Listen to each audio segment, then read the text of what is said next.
It's that time of the year again, folks. It's basically E3, and I will never stop calling it E3 in the same way that I will never stop typing 4OD in the search bar when I want to watch 8 out of 10 Cats Does Countdown. But, you know, Summer Games Fest 2024 was actually one of the best opening E3 showcases in years. It was tight, it was fairly low on cringe, there was definitely something for everyone, so you've got to hand it to Jeffrey, his show went off without any bungles. I've gone through all the announcements and featured games of every major showcase that happened over the weekend, including SGF, Xbox, Day of the Devs, and Wholesome Direct, and some of the others from esteemed rivals, and whittled all of the reveals down to a list of what I consider to be the best and most exciting stuff that is coming down the pipeline. And there won't be any live service or free-to-play rubbish, because this is my list, Jim Trinca's list. I'm Jim Trinca, I'm him, and so with the necessary caveats said aloud, let's kick off.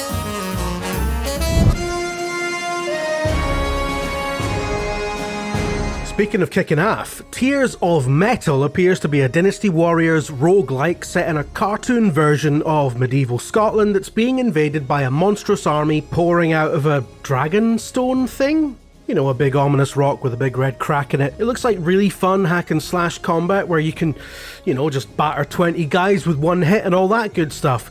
You've got fantasy power-ups, death as part of the game loop, and what seems like a pretty in-depth off-mission section where you manage a barracks and have conversations about Iron Brew and Presbyterianism or whatever it is they talk about up there these days. In a word, the game looks stotin'. Roguelikes are getting so much better, man. I used to hear that term and wince, but since the likes of Hades and Darkest Dungeon, I'm much more inclined to wonder what cool twist they've managed to apply to the formula this time. And I think Tears of Metal will continue that trend. So I had to consult a wiki to get up to speed on this, having not watched Mighty Morphin Power Rangers since I was a child, because that's normal. But it looks like this retro-style beat-em-up actually serves as kind of an epilogue for the whole TV continuity, which began back in 1993 and only officially ended last year, a whopping 30 years later. Rita's Rewind picks up from recent events in the TV show and sees Robo-Rita travelling back in time to work with her younger self in order to mess around with the origins of the Power Rangers we know and love.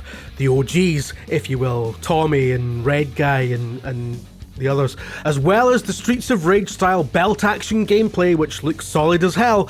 There's also Road Rash style sequences, first person Megazord punching, a literal on-rail section, which surely counts as an elaborate visual pun, and generally a sense that Digital Eclipse know exactly what the hell they're doing. So whether you're an adult Power Rangers fan or a productive member of society, this looks brilliant and I'll be on it day one, even though, let's face it, I'll be shite at it. Speaking of things I'm shite at, Black Myth Wukong looks like the Souls-like that might actually get me into Souls-likes, purely because the devs have said it's a lot easier than what you'd usually associate with the genre, and that's music to my ears because honestly I'm a time-poor 40-year-old man with arthritic fingers and British rail sense of timing, and therefore I crave easy gratification with a hollow sense of achievement attached, preferably packaged in a familiar setting such as Journey to the West, an old Chinese novel which I've never read but has been adapted about 40,000 times in my lifetime alone. Monkey! That comfortable familiarity doesn't make me want to buy the deluxe edition that was announced the other night, but it is pretty funny that this is how the world found out that the Xbox version has been dropped from release day, bringing endless joy and delight to people who pay for Twitter the world over. Aw.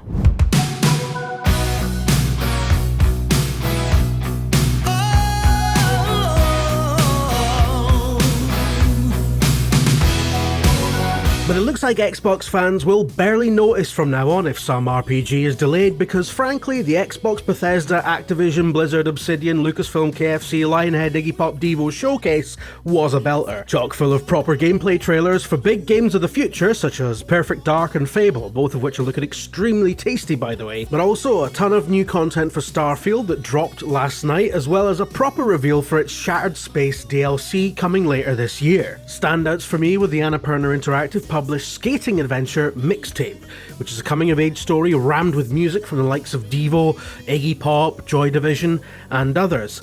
It hits Game Pass on day one next year, giving you plenty of time to finish it before the music licenses inevitably run out in 5 years' time. But fair warning, the lassie in it is wearing COS Porta Pros the wrong way round, so if they haven't fixed that by the time I review it, I will be knocking a star off. Indiana Jones and the Great Circle was shown to be in fine shape ahead of its rumoured December release.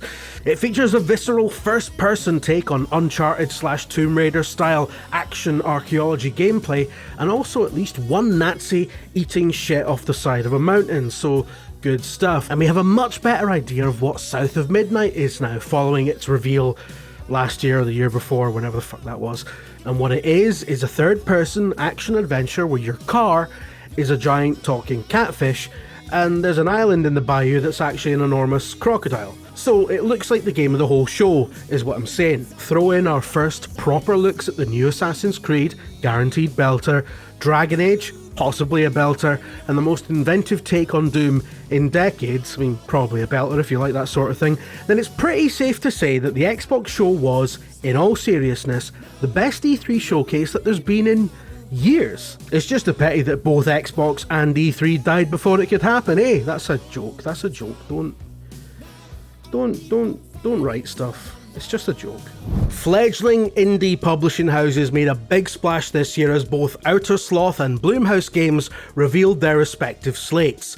The Blumhouse imprint is obviously laser focused on horror, and they revealed an eclectic mix of 6 titles ranging from a spooky murder mystery farm sim to a bombastic first-person shooter set on an island of creepy dolls. The standout for me though was The Simulation, a meta-as-hell investigation where you play a game developer uncovering a big mystery via the intriguing medium of a prototype Resident Evil style game. OuterSloth, a new publishing initiative from OuterSloth, creators of runaway smash hit Among Us, which I know mostly is a thing my 11-year-old won't shut up about, announced a much more cosy set of games as almost the antithesis of Blumhouse's offering. The standout for me being Project Dosa, a gorgeous-looking anti-capitalist slice of island life in which you explore the platformy environs in an upgradable mech, collect ingredients to make nice food for the locals, and get into turn-based battles with corpos. And if all that doesn't sound to you like the perfect pitch for why small devs deserve all the investment they can get, then I don't know what to tell you. Wholesome Direct, away fuck man. Listen, games shouldn't be wholesome. They should be violent and sexy and full of rad techno, and I get to ride around in a pickup truck digging up fossils in a lo-fi desert. Well, why didn't you say? This looks lovely. And what's this?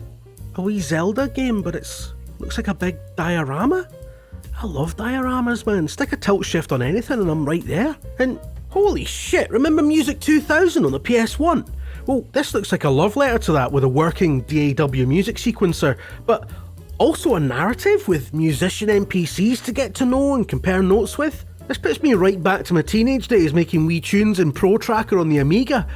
I think I'm gonna cry. Caravan Sandwich, though, was the standout game of the whole Wholesome Direct for me this year, and it looks absolutely incredible. A gorgeous, narrative-driven explore 'em up with parkour where you get to cut about the landscape in a wee van, solving puzzles, figuring some shit out, I don't know. There's a demo available right now, and once I'm done recording this VO, I'm going to sit and rinse it, because this is extremely my jam. Alright, fine, Wholesome Direct, you win this round, but I'm ramping up my cynicism for next year, so don't get complacent. Wanderstop is the cutesy farm shop busy work simulator that you've played 1,000 times now, but with a dark and violent twist, in that the protagonist appears to be suffering from some form of PTSD. It looks great and shares a lot of creative DNA with the Stanley Parable and Gone Home, so you can trust that its narrative chops and twisty twists are being handled by the best to ever do it. And it's being published by Annapurna Interactive, which is, in and of itself, a good reason to get it wishlisted. Eriksholm The Stolen Dream is described officially as an isometric narrative-driven stealth game which, I mean, I don't know about you, but that's tickling several of my turnips already. Now, we haven't seen too much of it so far, so we don't know exactly how it plays, but we know there are lavish, extremely beautifully acted cutscenes and an absolutely gorgeous 20th century European city to sneak about in something that I imagine plays a little like a tactics game, something like Shadow Tactics or Shadow Gambit by the now defunct Mimimi studio, which is something I'm still upset about. So, top-down stealth action, narrative-driven, sumptuous art direction, and hints that there's a wider conspiracy at play. I mean, it's got everything, hasn't it? Captain Kirk is climbing the mountain. Why is he climbing the mountain? He wants to hug the mountain, to envelop that mountain. He wants to make love to the mountain. Cairn is a game about mountain climbing from French developers The Game Bakers, which looks mechanically similar, at least, to last year's Jusant, a game about mountain climbing from French developers Don't Nod. What is it with French developers and mountain climbing? Are there even any mountains in France? Oh wait, there's a Pyrenees and the Alps and all that, isn't there? Forget I said anything. But look, where Jusant was a puzzle game with a climbing theme, Cairn looks to be taking a more simian, non-linear approach with less prescribed set routes and more freedom to fail. Bring it on. Screenbound is a mind-bending puzzle platformer that takes place in 2 and 3 dimensions simultaneously, with you navigating a lush, Dreamcast-style 3D world via the inputs of a vibrant Game Boy Color-style 2D world running on a little in-game handheld that constantly takes up a third of your view in some sort of commentary on the modern world's obsession with tiny screens at the detriment of our connection to our surrounding realities. Probably. I don't know, I was on Twitter when they showed this. I'm not going to bother trying to explain what you'll actually be doing in this vast collection of 50 retro-styled games from developer Mossmouth. Ew. Because it's billed as a bewildering number of complete games that each work as individual experiences. So this is emphatically not a minigame collection, but what's interesting and exciting about the collection is that it charts the story of an entire fictional games company from the 1980s via a back catalogue that contains a number of sequels and crossovers, giving the whole package a sort of alt-history meta-narrative that you can explore piecemeal as you make your way through the ungated collection. And that's the type of narrative experience that could only happen in this wonderful medium. You've gotta love it.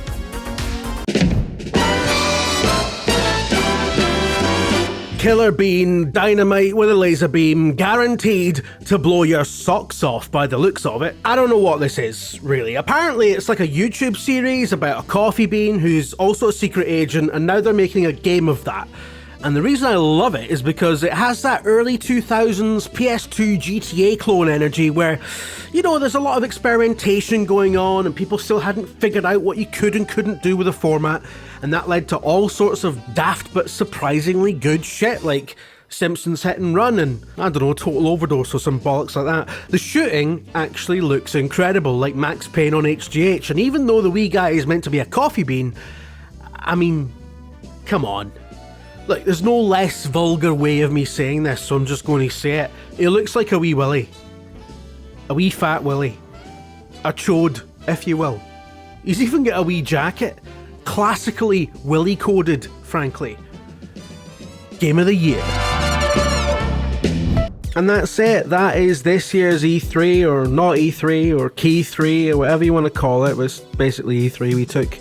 We got rid of E3 and replaced it with something basically the same but also somehow worse, but there we go. But that's it. That is this year's E3 in about 15 minutes. For those of you who can't be bothered watching hours and hours of showcases over a nice summer weekend, and God bless you, quite right too. I didn't even get around to mentioning that Avowed looks great, Microsoft Flight Simulator 2024 looks great, looks like Microsoft Flight Simulator 2020, except you've actually got stuff to do now beyond just finding your house and then uninstalling it. The Devolver folks smashed it again. We've still got Ubisoft Forward to go. You know, there's no getting around the fact that it's been a crap couple of years for the games industry, for the people in the games industry, but it is great that during this weekend of showcases there was just banger after banger on display. Some amazing work from the big AAA studios, the small devs, the one-person bands, all of that. We of course have to keep in mind that there is a painful context to a lot of the stuff that's happening in the industry right now, but we should also celebrate the fact that what's been revealed over the last couple of days represents the hard work of tens of thousands of people who have a great deal to be proud of. Many of those people will currently be struggling to find work despite having worked on something that is generating lots and lots of buzz for a dev studio or a publisher or whatever. So I hope everyone's games sell massively well. I hope everyone finds the work they need, and let's all look out for each other, eh?